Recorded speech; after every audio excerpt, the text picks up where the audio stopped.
তো এই সময় আমার ঘরে কেন হয়েছে? স্যার, আমি না কোনোভাবেই এই সূত্রটা মিলাইতে পারতেছি না। একটু তুলে বসুন। স্যার, ঠান্ডা পড়তেছে স্যার, আমার তো ঠান্ডা পড়তেছে, ভয় লাগে স্যার, আমার একটু জ্বর ধরবেন। যেহেতু আপনি রুম থেকে বাইরে যান, আমার ঘর থেকে বেরোন যান। আরে স্যার, এমন করতেছেন কেন? আপনি রুম থেকে বাইরে করতেছেন। আচ্ছা স্যার, আপনার কিছু করা লাগবে না, আমি করতে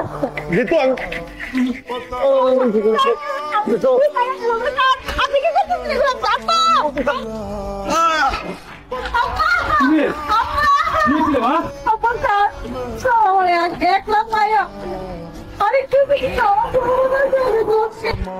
আরামির বাচ্চার এত বড় সাহস, ওরে আমি বিশ্বাস করে বাড়িতে বাইরে আনছি, ওই আমার লোক বেমানি করলো।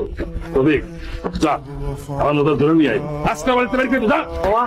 এত সহজ সহজ হবে না, এই বাড়ির মায়ের গায়ে হাত এত সহজ সাজা হবে না। কালকে সকালে 40 টাকা লাগবে, সেই 40 গ্রামের মানুষের সামনে বলা দিতে পারবো না, তারপরে ব্যাক করি কত বড় চলছে এই বাড়ির মায়ের গায়ে। যা কথা কম যা।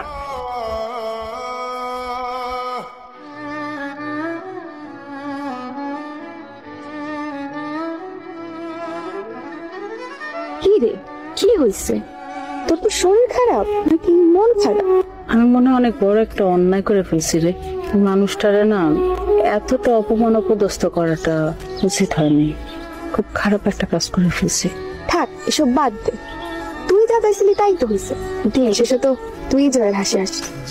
না রে, মনে হইতেছে আমি আসলে হাইরে গেছি। মানুষটারে কত মারলো সবাই মিলা, কত কিছু করলো, কত কষ্ট পাইলো। একবারের জন্য কিন্তু কয় নাই যে সে নির্দোষ, তার কোনো দোষ নেই।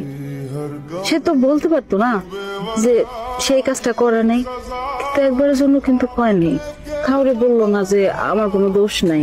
আমি আসলে আসলে অনেক খারাপ একটা কাজ করে ফেলেছি।